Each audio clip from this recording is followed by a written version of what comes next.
Hello, everybody. Good afternoon from Berlin, and welcome to this Global Perspectives Initiative digital salon on climate change, migration in Africa. It is my absolute pleasure to be welcoming you all today. I'm looking at the participants list, and it's really just 2 minutes after the hour, and already 56 people have joined the platform. And I can tell you this is rockstar ratings coming from these digital events on a Thursday afternoon when a lot of people are getting into the weekend mode already. Thank you so much to everybody who has honored this invitation. We're thrilled that you have joined. My name is Christine Mundwa, and I am a journalist. I hail from Zimbabwe, and I'm coming to you from Berlin, where I will be moderating the conversation. I'm certainly looking forward to the engagement that we're going to be involved in today on this particular theme. I do want to point out to our audience, and as more of you are coming in, that this is a conversation. One of the things that the pandemic has done is it's allowed you to take part in the conversation real time. So we're not going to be leaving a slot at the end of the program for questions and answers, but actually feel free to bring those questions in as the conversation is going. I will be looking at the Q&A, and so will my partners from the GPI team, and we will be making sure to bring you those questions and bring them into the conversation as we go along. So I'll be posing them to the panelists, so absolutely feel free to engage us in the Q&A forum. Now, I do want to point out to you today that we're talking about climate change migration on the continent. And we know that all over Africa today, people are being forced to move as a result of climate change. We're talking about slow onset events like your desertification. We're talking about rapid onset events like your floods. Now, most of those people are on the move within the continent of Africa. But today we're talking about what policy action should we be taking. The title of this digital event has the question about policy action. What policy action should we be taking in understanding this reality? Now, I will have you know that the Global Perspectives Initiative has released an insight publication on climate change and migration in Africa. And it is going to be on the website. It's gone live today. It is fresh off the press. You are first to hear it. Of course, in the chat forum, one of the GPI team members will be posting a link to that. So this is basically a summary of all there is to know about the current statistics and the trends and patterns, the facts and figures that we have about climate change, migration on the continent. I'm not going to say any more about it because at this stage, I want to hand over to Dr. Ingrid Ham from GP, Global Perspectives Initiative. She's going to tell you a few words about that insight report, and then we'll take it over from there. So, hi, Ingrid, over to you. Christine, I take over from you very happily. A very warm welcome also from our side, from the Global Perspectives. You know, since some years we are covering migration on different aspects with international conferences, and I would like to emphasize, first of all, two things. One is that migration is a global phenomenon, a strategy of adaptation that is as old as mankind. And it was Norbert Lammert, the former president of our parliament, who stated at the peak of the migration political discussion in Germany that migration is the mother of all development. As you mentioned, climate change was not made in Africa, but unfortunately, sub-Saharan Africa is suffering amongst those who are suffering most of the global warming. And migration is a logical consequence that will increase throughout the next decades. As you mentioned, the results of our December discussion with international specialists and politicians and activists, we had summarized in a report. We did so with the support of a very good journalist who wrote a nice story as this report, very readable. And of course, we made some recommendations. We, as Global Perspective, made some recommendations, and I would like you to give special attention to those recommendations who are published on the first 2 pages. The preface of the report had been done by Claudia Roth, our vice president of our parliament here in Germany. So it's kind of, some people in Germany know about migration and have interesting perspectives on it. And I'm looking forward to a very lively discussion this afternoon. And I give over to you again, Christine. Thank you so much. All right, thank you so much, Ingrid. Of course, as I did point out, the link to that report is in the chat. It is also now live on the GPI website. It makes for some very good bedtime reading, I can assure you of that. It puts you in a very succinct form and you'll be on top of those issues. I do want to now welcome, of course, our panelists, and I'll ask them to perhaps put up their videos, but as they are doing that, turning on their videos and getting ready to show us their faces, I do want to acknowledge the fact that we are, of course, in the midst of some ambassadors, specifically from Malawi, from Sierra Leone, and from Botswana. His and Her Excellencies, we appreciate being in your company today. Thank you so much for having joined us.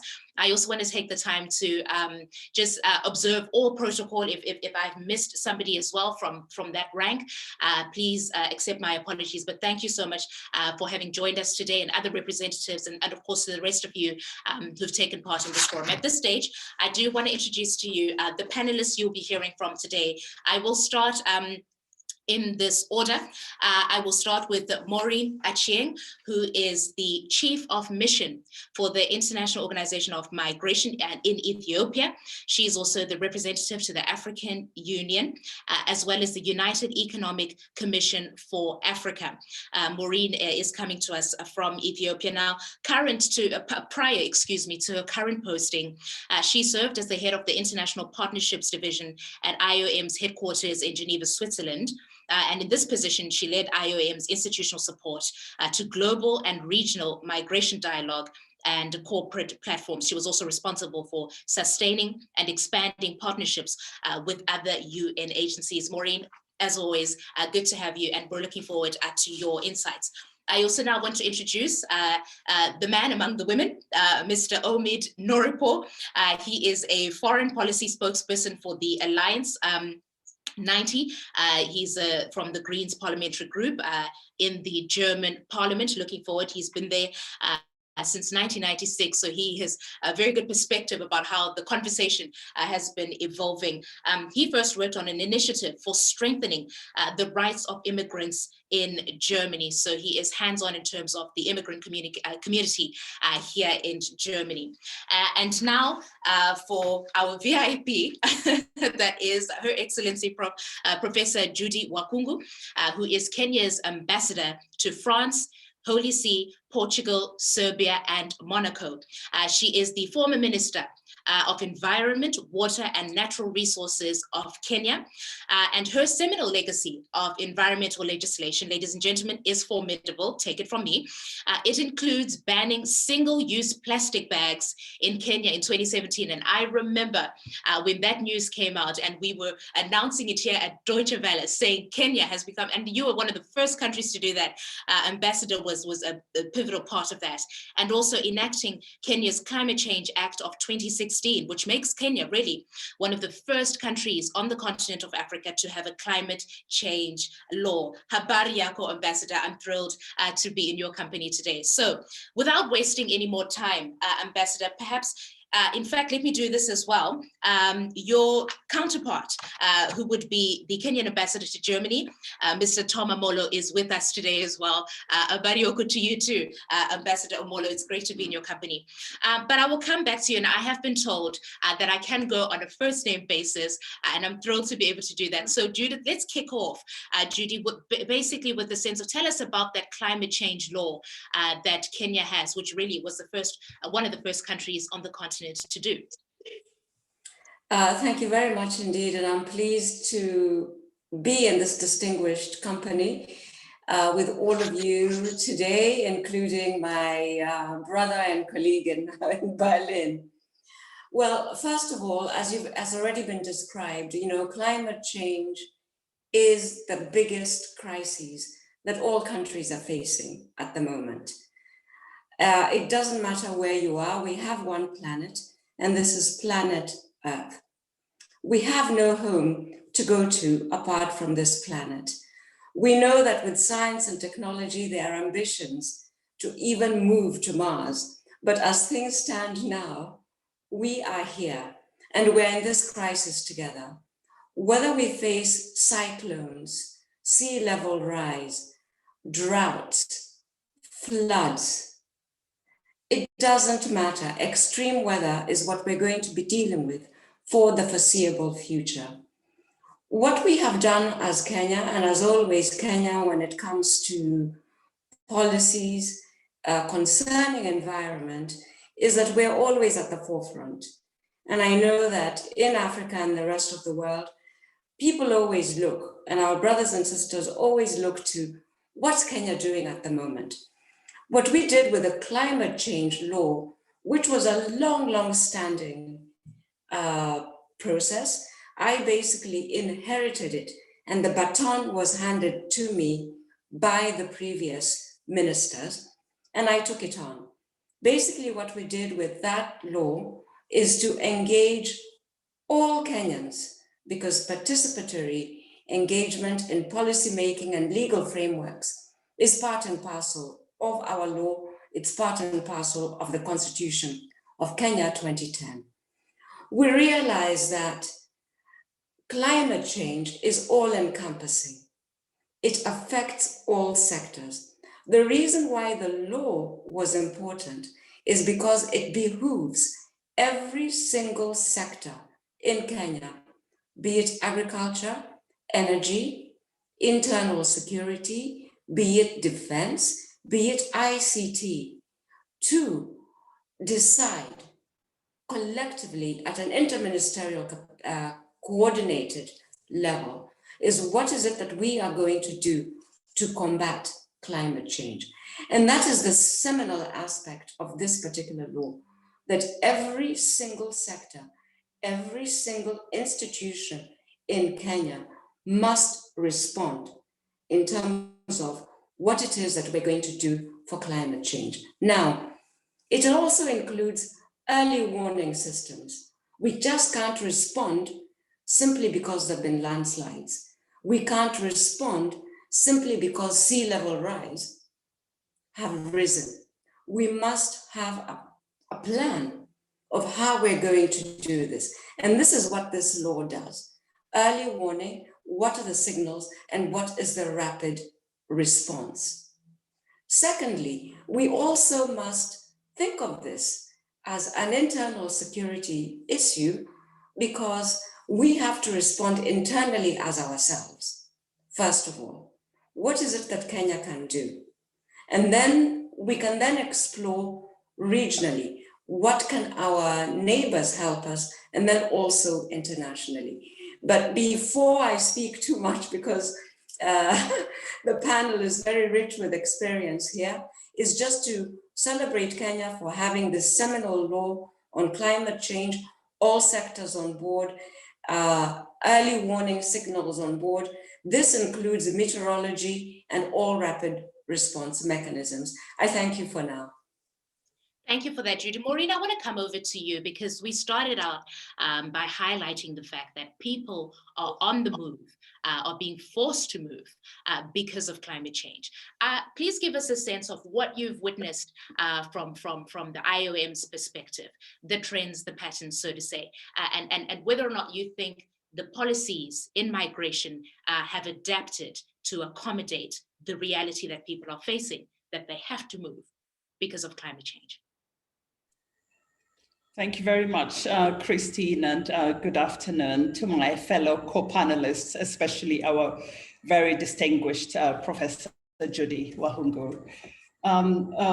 Africa is rich with policies intended to support its member states with a view to ensuring that they have the knowledge and the wherewithal to manage human mobility on the continent more effectively.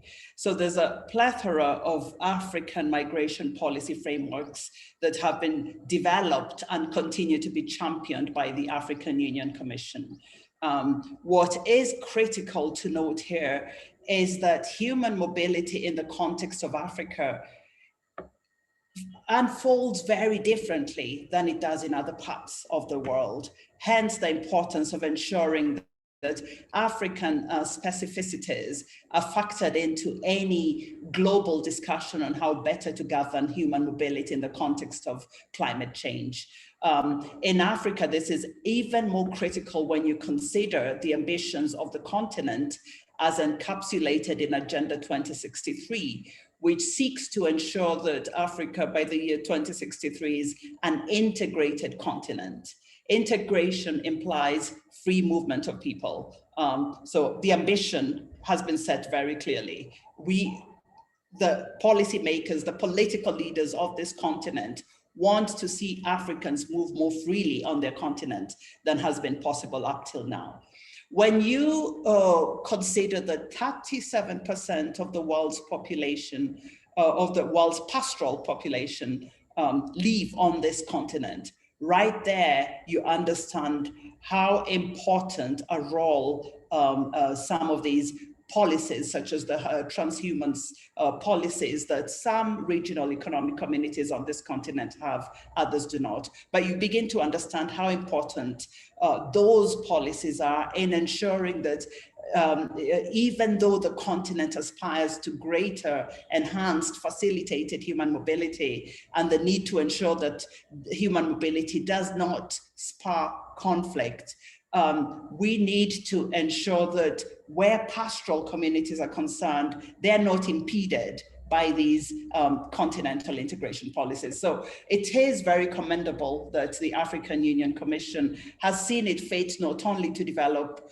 protocols that enhance human mobility and the free trade that comes with it, but also protocols, transhumance protocols that seek to facilitate the movement of nomadic populations, 1/3 of which are resident on this continent. And in the spirit of sharing of resources, we want to ensure that pastoral communities are not fighting among themselves, but that age-old traditions of sharing what communities had, irrespective of borders, actually borders did not exist. We need to ensure that those policies take account of the broader continental ambitions of a more integrated continent that encourages and facilitates free movement. So again, important to emphasize that the policies are there. It's their implementation that sometimes is lagging behind, but I don't think Africa can be faulted for lacking in ambition to see freer movement and free movement that takes account of the impact that climate change is continuing to wreak across the continent. Thank you so much for that, Maureen. And Omid, now is your time to unmute yourself, because I do want to pose a question to you. I think we're hearing, I mean, a country like Germany, we hear the commitment to Paris Climate Agreement, for example. I've often heard various number of Bundestag conversations where the awareness about climate change reality is there. But I wondered, about whether or not there was awareness of the responsibility that countries like Germany have, because we are in a sense where we are today with the climate change because of the contribution that has been made by countries like Germany. Is there a sense that we've got to be responsible, because we also know that the people bearing the brunt right now of climate change wouldn't necessarily be found in Germany. It is those pastoral communities that Maureen is talking about, that many of them are living on the continent of Africa. So what I'm asking you is, if you're getting a sense of whether people here feel a responsibility to do more than just keep to commitments to reduce carbon emissions in agreements like the Paris Climate Accord, for example. First of all, thank you very much for giving me the opportunity to be part of this panel of experts, and I deeply feel honored share it with two super great experts. And thank you very much for your moderation. It's not the first time I'm listening to you. It's the first time I'm some kind of a victim of that, and I love that. Thank you very much. There are a lot of things Germany can and should do when it comes to adaptation, when it comes to resilience, and then the prevention. And I fully agree with that. What you just mentioned, the first step is to understand that we have a huge responsibility, not only for us, but for the entire globe. And yeah, we've been a bigger part of the problem, not only in the past, but still today. And of course, it's not only about us. If we start, and when the moment we start to get a carbon-free mobility, energy, or agriculture, by the way, one of the most important issues, which is underrated in the discussions, in most of the discussions. But it's highly important that we act. And of course, the first thing is not that important whom we are acting for, because the benefit going to be for anybody when it comes to prevention, but not when it comes to the question of resilience and the question of adaptation. And this is the moment when countries like Germany have to understand that they have a huge responsibility. And this is not only about about the rate of carbon emission of us. It's also a question of history and about colonialism, which of course is one of the reasons why a lot of countries in the global south, it's not only in Africa, but especially in Africa, are now lacking capacity and capability to face the huge challenge that we're talking about in this day. So this is why we have to step up, and we have to understand that our responsibility is much bigger than this. And mentioning the C word, I just did, it means that it's not about coming over and saying we're going to help. It's coming over and have a dialogue, an equal dialogue. The law just being mentioned by Judy is a terrific one. It's amazing that Kenya is a leader in this issue, and we could adapt a lot of things that we can learn a lot also from Kenya. Like there are a couple of things we can offer, and this mindset is so important if we want to come together and we want to live the one sentence everyone is repeating all the time, but which is not lived by anybody. And the sentence is, we just can't tackle the global crisis if we cooperate internationally. Everyone is needed for that. So Omid, in that sense then, what is the call to action for a country like Germany when we consider the reality that vulnerable people on the continent, vulnerable to the extremities and to the casualties of climate change, are moving in and around the continent? How does a Germany bearing its responsibility respond? It's once again, it's just start with the mindset. And first, we know that nobody should be forced to leave and lose his home or her home. Second, that these people who are suffering from climate change by losing their homes, their countries, the circumstances they could live in before and not after the climate change started to hit them, need our help, and we should help where we can. Of course, the question of the root causes of migration is always a super important issue. To be honest, I developed some kind of an allergy against the terminus for the last years because it's used for everything, and it's misused by a lot of people. But of course, helping that people first can stay where they are, and if it's too late, to try to help those countries who are generous to them, and then try to help them. And if this is not enough, if they need help, we have to understand that this is our duty also. How to do this? I would say there is a great paper, a call for action, just recently published by Global Perspective Initiative. There are a lot of recommendations I fully agree with.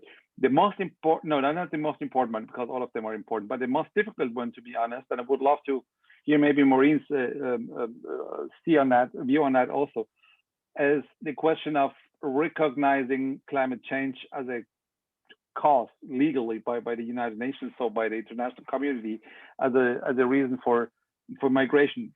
we know that this is happening. This is why we are talking about this issue today, and not only today. This is why there are papers published on that, smart papers.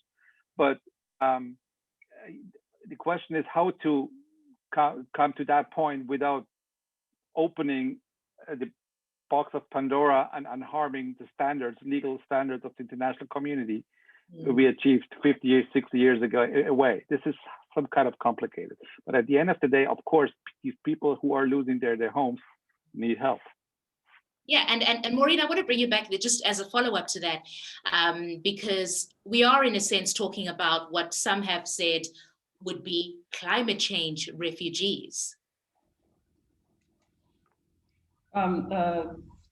Thank you. I'm not sure I detect a question there, but I'll comment briefly just the same. Yes, indeed, the term climate refugees has been bandied about, but there is no global consensus that there is even such a category of mobile population. And I think rather than focus on how we bring it about, I think a more helpful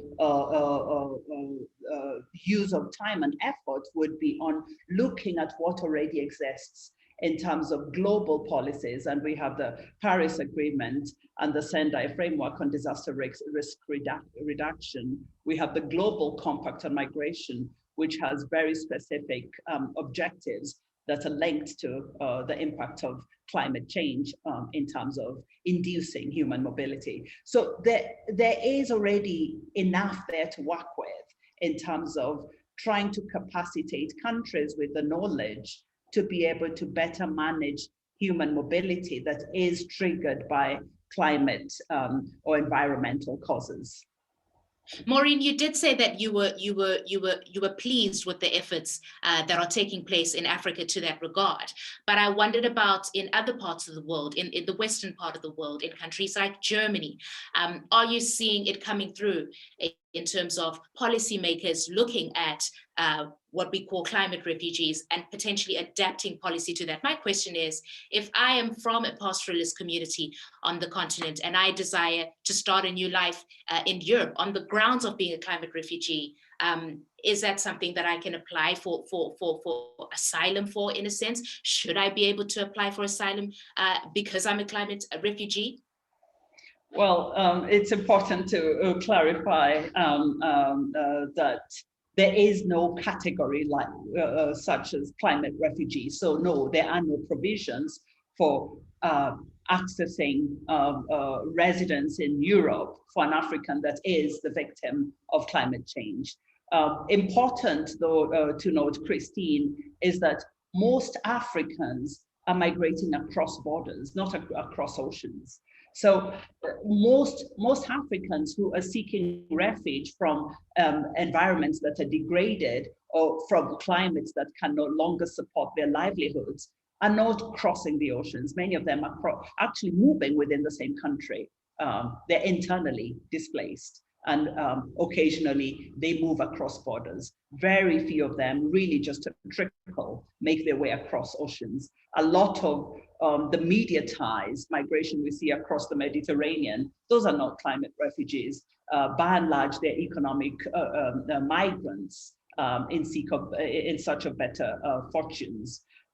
So again, bringing it back to the issue of climate-induced migration, I would like to point to the African Union's Kampala Convention, which has been in place for decades now, and which has given a lot of African governments the legal framework and the basis from which to also develop their own national legal frameworks to be able to better govern human mobility within their national spaces. So we have on the continent a lot to work with in terms of policy frameworks. The question again is how we ensure that the provisions of the Kampala Convention are well known across all African countries and domesticated. I think that's where the real work needs to happen, and that's where much of the work is yet to truly get underway.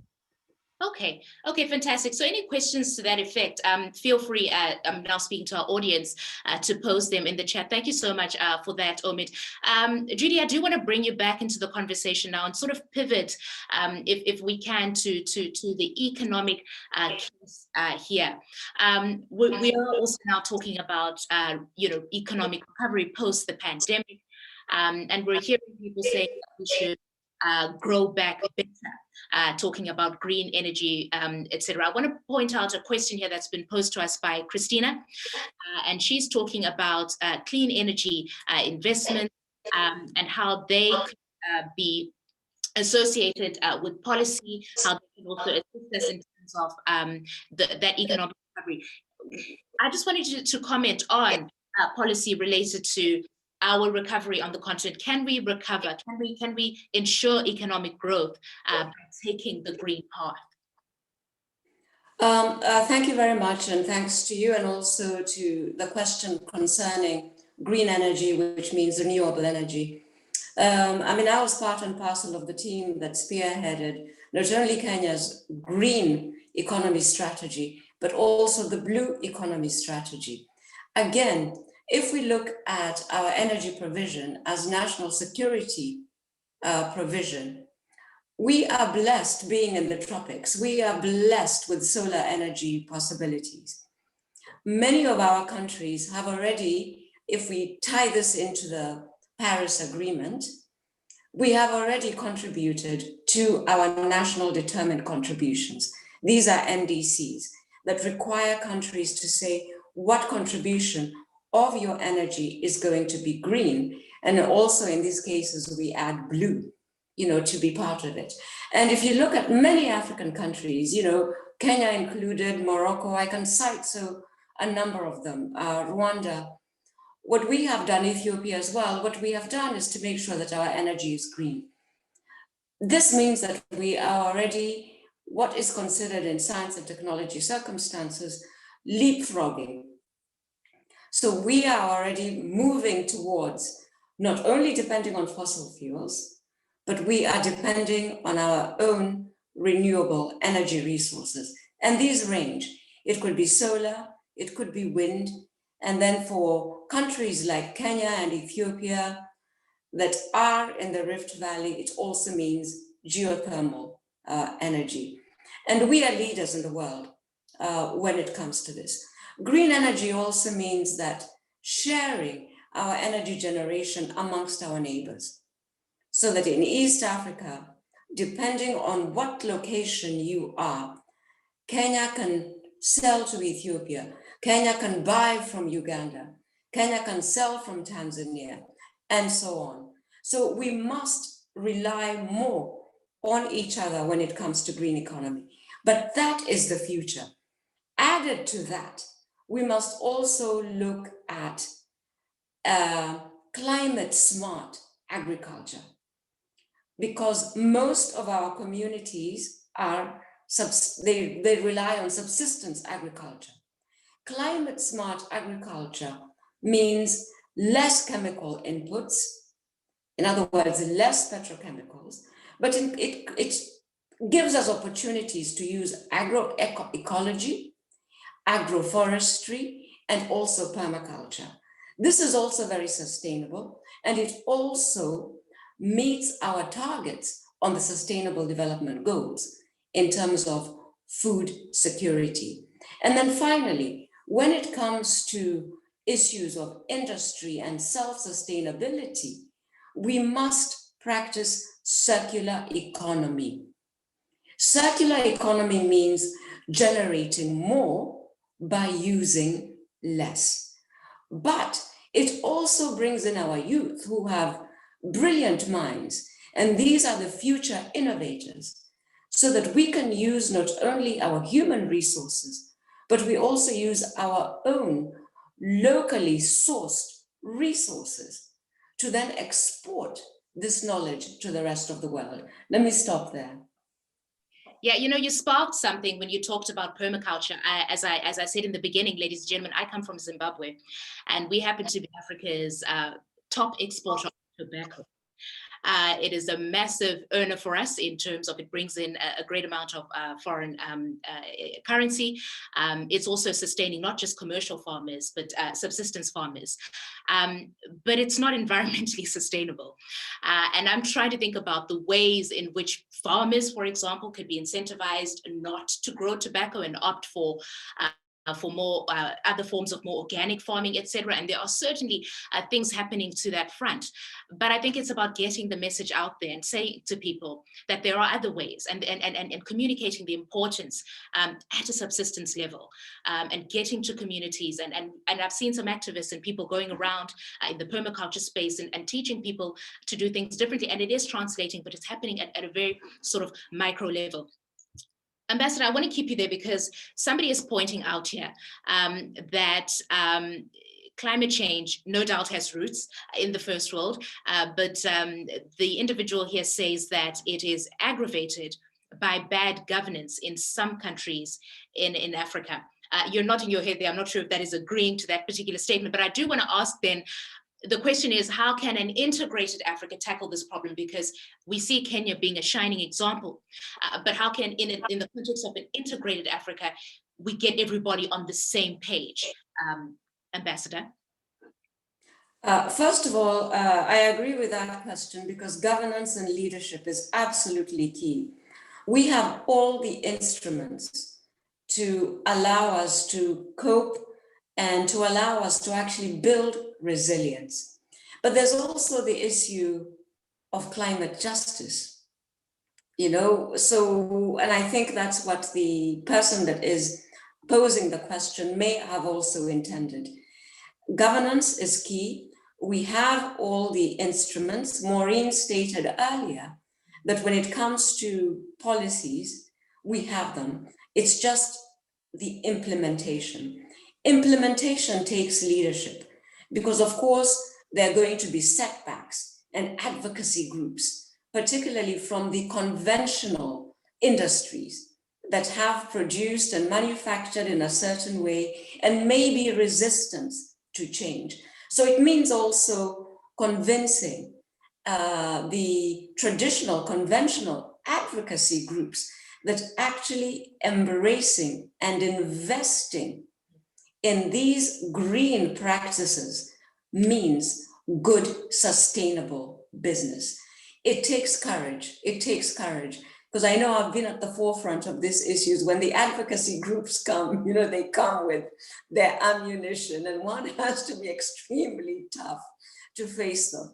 But we can face them with good governance, taking the ideas that we have and moving forward to a sustainable future. We always have to remember that we're not doing this for ourselves. Some of us have crossed a certain age, but we're doing this for posterity. We're doing this for our children and our children and our children thereafter. It takes courage. Absolutely. And I guess I know why the goal sets are always so far ahead. Sometimes as a young African, you get frustrated when the leaders are telling you in 2063, we're impatient, the young Africans, but it at least is comforting to know that the mindset is future generations. Omid, perhaps unmute yourself here because this one is for both you and Judy.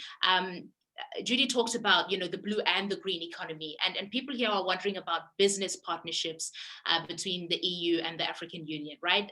You said we're not going to help, Omid, and for sure, nobody in Africa is interested in help anymore. We're looking for partnerships now.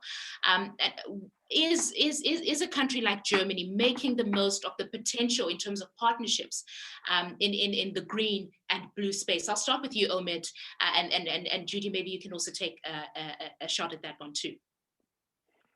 Definitely not. But if I may, would love to make one underlining comment to that what Judy just said. Of course, the question of good governance is key.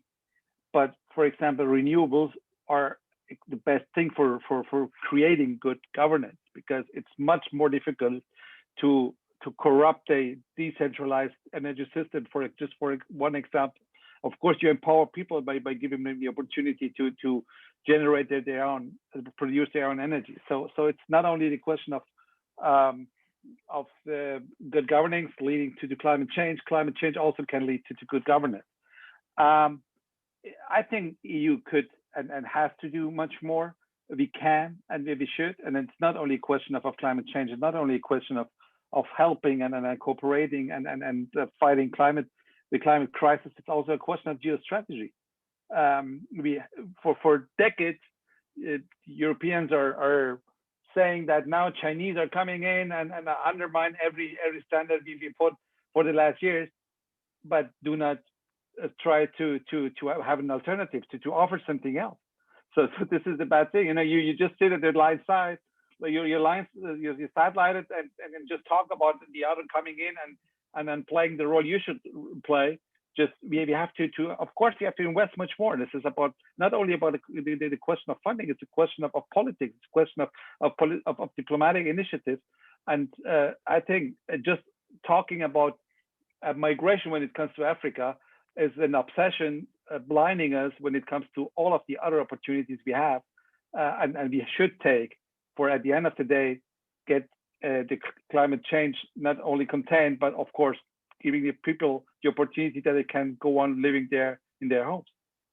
Okay, so staying on those business partnerships, right? Those economic partnerships. Judy, do you think that there's room for more of that? You're listening to the new European Commissioner Ursula von der Leyen talking about re-engaging the relationship between Europe and Africa, these two neighboring continents, that there should be a partnership of equals. You've talked about all the opportunities that exist in that space. Do you see enough engagement in terms of the economic pacts and deals in the green and blue space, as you have highlighted? Yes, I do think so. I mean, coming back to the subject of today, which is climate change and migration, it behooves us all to understand that it affects all of us. So we have seen better partnerships between the EU and the AU. And I don't want to speak too much about the EU and the AU because, again, I have colleagues who specifically deal with these portfolios. But from my own experience, I can tell you that what is needed is transparency. Transparency and mutual respect. It affects all of us. Coming back to the issue of migration, as Maureen stated, people don't want to move. People do not want to move. They want to stay at home. It is a catastrophe that is displacing families unnecessarily. So as equal partners, AU, EU, and other multilateral partners, and even at the bilateral level, we need to be more transparent. We need to include all levels, from the community to the national level, to the regional level, and then to the broader international level. Let us also remember that implementation and execution also means that the private sector, government, civil society, NGOs must also work together as partners and stop this culture of suspecting each other.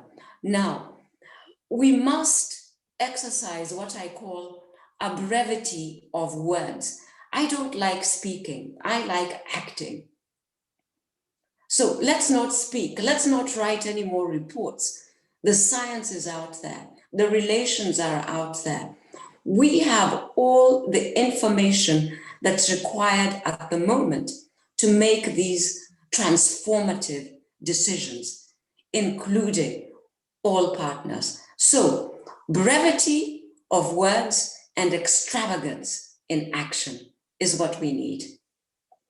That is what I'll be quoting, and I can see Maureen clapping there. If you spot that on my Twitter bio, you know where that came from. But I want to stay with you because Jonas has an interesting question. This might be a very specific one. We all know of flower season in Kenya, and I think I remember reading that a lot of the flowers that are exchanged here in Europe, at least over Valentine's Day, many of them come from Kenya. So Jonas is talking specifically about, he says here that European industries like the flower industries that are active in the north of Kenya, he says that there is a weakening of local water supply systems as a result of that. he is asking if you're suggesting that that this is not climate friendly at all, and that these are perhaps models of the past that need to be sort of rejigged. Perhaps, Jonas, I hope I'm getting you correctly there. Not so sure, but I think that maybe Jonas is specifically thinking about the Lake Naivasha flower industry. Of course, Kenya is the largest exporter of cut roses to the EU. You know, it doesn't matter where you go, and that's a huge industry for us in terms of floriculture. There have been some concerns about the practices and the environmental impacts of what this industry does. Now, when I was at the environment industry, we did serious analysis of this to try and reduce the petrochemicals that were actually going into the industry, to also try and reduce the effluent into, for example, Lake Naivasha, which has been studied extensively. So we know that perhaps the carbon footprint of this industry may not be at the best level, but the bottom line is that it is improving, and going further, we're going to try and reduce that chemical footprint, and also in making good progress for reducing the carbon footprint. And I hope I understood your question well. I think just about that. Jonas, I think UD's done a good job in terms of tackling that one. Thank you so much for that question. Perhaps I'll bring you in here, Maureen, because Kendi is asking one specifically about youth entrepreneurship. And promoting that as a way to build economic and social resilience, encouraging youth to create their own opportunities and work. Okay, this one is specific to within their communities, but I guess, you know, looking at what's happened now with the free trade agreement, allowing, you know, people, you talked about allowing Africans to be more mobile across the continent and not limiting that. From a migration perspective, and this might not be really specific to climate change, but just in terms of movement in and around the continent, that's still a major hurdle. You know, somebody might find it easier to move between Africa and Europe, for example, than within the continent. So the migration policy, and again, this might be a step away from climate change specifically, but is it creating opportunities for young people from an economic perspective as well? And is there room for that as from an IOM perspective? Kendi, I hope you don't mind that I'm going to have Maureen jump in there from that perspective. Well, the short answer to that would be not nearly on the scale on which job creation needs to happen.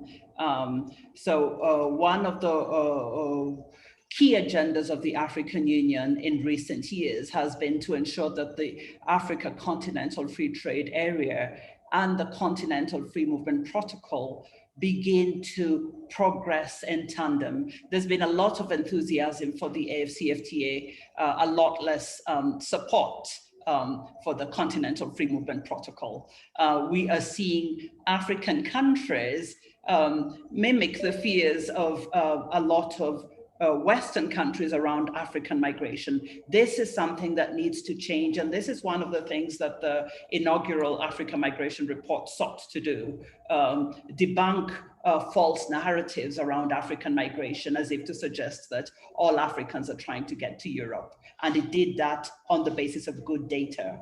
The Africa Development Bank has done important work documenting the degree of openness of African countries to each other's citizens. We've noted remarkable progress in the past 5 years in terms of the number of countries that an African national can access without the need for a visa. So there's a gradual opening up, but again, not nearly as quickly as it should happen, especially when you consider how easy it is for a non-African to circulate in Africa compared to an African. But the AFCFTA, if fully implemented, it's important to say, has the potential to unleash Africa's economic potential in the way that no amount of development assistance ever could. So that really has the potential to be the engine for jobs on this continent that would allow Africans to access opportunities right here on the continent and through legal channels. Hence the importance of ensuring that the AFCFTA and the Free Movement Protocol progress hand in glove. And that is something that we continue to advocate for, as I am working with the African Union Commission, of course. But allow me, Christine, to also underline that this is something that the GCM does acknowledge the multi-causality of migration. Migration is not caused by one thing. It's caused by a lot of things. It's caused by environmental drivers, yes. It's caused by political factors in some instances, economic, demographic, and sometimes a combination of all of these. So couldn't agree more. I think it was Ahmed who said it. Root causes has become something of an obsession. We need to identify the root causes of irregular migration and work on them, but it's not going to be as straightforward as that. It takes looking at migration in its complexities and addressing really some of the things that we know cause the worst, most desperate forms of migration that we sometimes see, address those, but also acknowledge that even economic development will unleash yet more migration. People migrate out of aspiration. People don't just migrate out of desperation. Maureen, oh gosh, I can never stop listening to you, really. But I do want to pose this one to you. Ahmed's agreeing with me. I just want, you worked in the space of partnerships, and I reiterated that bit of your bio because I wanted to ask you about when it comes to migration. Between young people, between the continent of Africa and Europe, do you see partnerships working in that regard in terms of migration policy, where there is Africans, for example, being eligible for specific forms of migration in Europe that stem as a result of that partnership? There goes my light. Is the question clear to you? Because you talked about what migration is all about, and as a young African, I don't want anybody to tell me that my aspirations have to stop here in this place. I mean, I want the reality of being able to go anywhere in the world. And if we're talking about partnerships between these two continents, can we see a migration policy that allows that for me as a young person to dream, you know what, I want to try something out in Spain, from Zimbabwe. And then if I ditch Spain and maybe do Ethiopia. But is there a potential for that kind of partnership? Is there appetite for that? And is there room for us to create such partnerships, Maureen? Thank you for that question, Christine. And I think it's fair to say that the demand for some of these legal migration pathways by far outweighs available opportunities for legal migration. And the discussion in terms of continent to continent, through continent to continent arrangements continue, with a view to trying to see how to better manage migration so that it becomes not a perpetual source of friction between the two continents, but a good basis for cooperation on migration, but also beyond. I mean, it's never going to be nearly enough. For as long as economic disparities exist, you will find more people who want to move than there are opportunities for. And let's face it, migration is a difficult subject politically to manage. And until such time as governments, even right here on the continent, can engage with their populations honestly about why free movement on the African continent is a good thing and how we will all be the better for it. For as long as those conversations cannot happen because they're politically costly, then migration of the sort that a young person like you, Christine, aspires to will continue to be difficult. And let me add that if it's difficult for us right here on the continent to have some of those conversations, you can imagine how much more difficult it is to have them across continents. Yeah, and rightly said and understood. I'm looking at the time. It's already 5 to the hour. It is time for closing remarks. I can't believe that this hour has gone so quickly. I think the answer to that is we need more time on topics like these. But what I'm going to just do now is I'm going to hand over to to my three esteemed panelists now for just some closing remarks. Omid, you've been quiet for a bit. I'll start with you. I'll head over to you, Maureen, and then Judy. Essentially, basically, just your takeaways from this conversation, your closing remarks, if you can maybe try and do that in a minute or each, minute and a half at absolute most. We're 5 to the top of the next hour. And GPI is also asking that they're taking this conversation to the German Bundestag, the German Parliament next week. And they're just looking for your input, perhaps in terms of your one or two most urgent policy recommendations in light of the conversation that we've had, climate change, migration on the continent of Africa. So Omid, you of course will be in the Bundestag, but perhaps maybe your closing remarks, and then Maureen, and then obviously Judy. The first, my first takeout is that we should spread the word, which has been set up not only by GPI, and I just can repeat that I fully agree with their recommendations for our policy.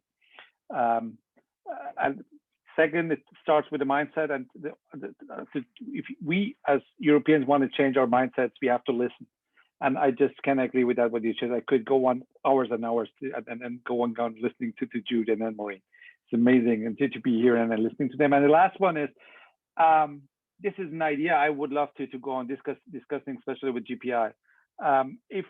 Because we see that there is this lack of initiatives on national and continental levels in Europe when it comes to the proper and efficient and necessary dialogue and cooperation. So we have to talk also about the municipality level.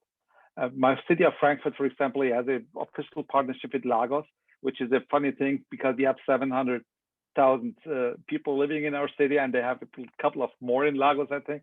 But we should really put much more effort in these partnerships and then bring much more cooperation ambition to the level of on the sub-national level. Though.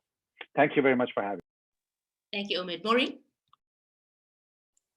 Thank you, Christian. I think 3 quick points in closing that I would make. One is that I think we need bold, ambitious agendas on the continent. And guess what, Christine, you might not like this, but I think we actually have them in the form of Agenda 2063. I think a lot of what holds us back in many fields, both on this continent and beyond, is short-termism. Agenda 2063 takes a long-term view on some of these problems. And I think because of Agenda 2063 and specifically its 10-year action plan, we have Africa moving towards continental integration at a pace that even 5 years ago was unthinkable. If you look at the economic data coming out of the AFDB and other academics on this continent, you begin to understand just how much latent potential there is on this continent, which would be unleashed if Africans could move more freely, access opportunities where they are, where they exist. And oftentimes those opportunities exist beyond one's borders. So again, bold, ambitious agendas like Agenda 2063, and I think those require more support than they have got up till now. Second is that I think partners, Western partners, need to look at what Africa's ambitions are and support these, and ensure that none of that funding that is given in any way undermines, even if inadvertently, some of these very clear directions that the continent has set for itself. Africa will be better off more integrated rather than fragmented, as is the case. And I would add Europe and the West would be better off with an Africa that is stronger, more integrated, and more economically prosperous. And then third point, I think we need a lot more courage in talking about migration, including with our domestic audiences, than is currently happening. And these are conversations that need to be based on good data, not on myths and fears and a lot of misinformation about migration and migrants. Thank you. Thank you so much, Maureen. And